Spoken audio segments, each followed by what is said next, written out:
Hello, all the prestigious people. This is me, Aryan Kumar, and today we are diving deep into dimensions of a physical quantity, dimensions, and what are dimensional formulas. Uh, you might have a certain idea of dimension. What is a dimension? How dimensions look? In what dimension we live? You might already know that. If don't, it's okay. So everything we see in front of us is basically a dimension. You might not be able to see the back of this bottle, but the fourth is in front of you. You can definitely see that, and it is possibly right that you can calculate it as well by maybe applying volume formula and calculating its height, uh, length, basically length, and its width. But that isn't possible if the case is third dimensional. We will initially look into it. What are the that type of dimensions? Basically, solid angles. But before that, what are dimensions and what are physical quantities that are being converted to dimensions? Okay. So at first, I would like to give you a very basic concept of dimensions. Dimension is based upon three principles. You can say mass and time. Lastly, it would be length.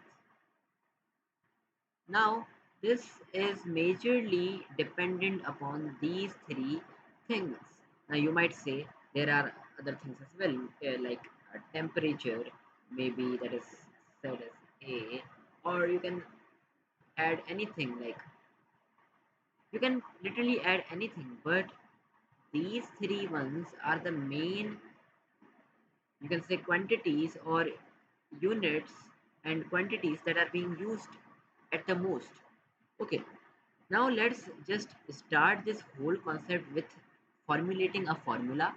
Now you might already know what are formulas in physics. If you don't know, you might have already at least have an idea how formulas look like.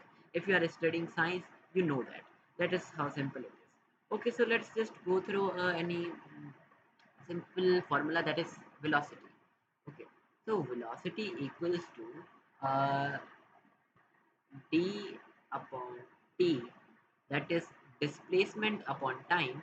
Now if I say displacement is initially calculated in length, it means it can be in meters or centimeters. Am I wrong? No, I'm not, because we can calculate the density in length, in meter, and centimeter as well. So that is how we focus upon it. As you know, the time is also a fundamental quantity right here. So time will be a main focus for us as well. And if I formulate this whole formula, that will be like d is equals to L, then it will be L upon T, and if I move T at upwards, it will be V is equal to, that is velocity is equal to uh, L and T minus 1. Okay, and L equals to 1 because there isn't any type of thing. If it's nothing, then it is 1. Keep this thing in your mind at every time, literally at every time, because if the thing isn't available, then we would calculate it to the equivalent of 0.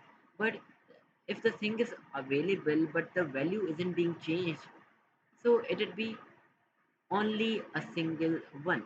Now let me just erase it up or just move downwards. Okay, now let's just focus upon the definition as well. The dimensions of a physical quantity are the powers or exponents to which the units or base quantities are raised. To represent a derived unit of that quantity, there are seven base quantities and are represented with the square brackets. Keep this thing in your mind, such as length that I just told you right now, mass, m, time that I just right now told you. Now, what are the external exponents, or you can say terminologies or fundamental quantities that are being used here? Those are electric current, ampere, also known as A in its you can say symbolic representation, thermodynamic temperature, that is K. This is not constant. This is thermodynamic temperature, and this is K. The third one that is not normally recognized is luminous intensity, that is CD. And lastly, the most thing to calculate any type of substance in chemistry, mole. So basically, these were units of any quantity, and these aren't mainly recognized. The mainly recognized thing is L, T, and M, length, time, mass, or you can simply say anything like MLT or TML, whatever comes to your mind at first. So that was how we focused upon it. Now let's just move a little bit downward. Okay. Now focusing upon dimensional formula and sorry for my mispronunciation. Dimensional formula and dimensional equations. The expressions which show how and which of the fundamental quantities represent the dimension of physical quantity is called dimensional formula of given physical quantity. Now you might think he is just reading this thing. I will explain this to you after this thing. But we have already done this. There are few things that we need to keep in our mind, such as force. If I drive any formula, let's just drive any other formula. For example, okay, pressure. Pressure is equal to mass into, you can say, velocity, and that would be P equals to what was, and I will denote this M as a capital M as per the dimensional form of it, and multiply it by V, that was M L T minus 1. This was 1 and this was maybe 0. Okay, I will not say anything. This is plus, and this is minus 1. So it will be P equals to M2 maybe, multiply by, not multiply by, uh, again L1 and T minus 1. That is the thing that is formed right here. Sorry, this is 1 not 2, because we are multiplying m by m, and 1 multiplied by 1 gives us always the term, or you can say a mathematical number operation 1. That is how we formulate any type of formula. You can use any formula that you want. The homework for you would be, you can simply search any formula and try to solve it. I will tell you another important formula again, that is again important at very a high intensity, because that is the main formula in dimensions, that is force. Now what is force? You might already know that what is force. Force, basically anything, any energy that is being applied to any particular object is force. Okay, I can apply it from any direction, but therefore the force results to the mass, and mass results to the acceleration. Force is equivalent to mass, and again to its derivative, that is acceleration.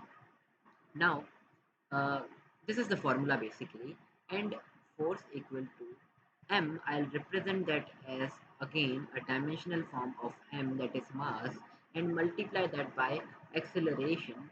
Now what is a formula of acceleration? uh, I'll simply write that up here: velocity upon time.